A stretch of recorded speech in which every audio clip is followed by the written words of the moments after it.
So guys अभी देखिए यहाँ मछली का भोजन तैयार हो रहा है।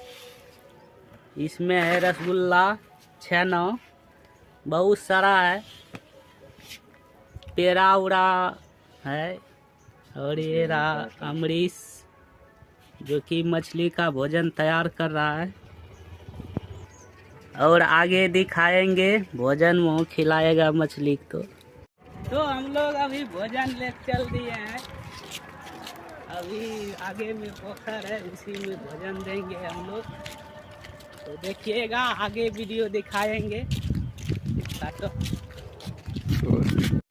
तो हम लोग आगे हैं अपने पोखर में, खाना लेके मछली को देंगे भोजन, दिखाएंगे अभी देंगे तो।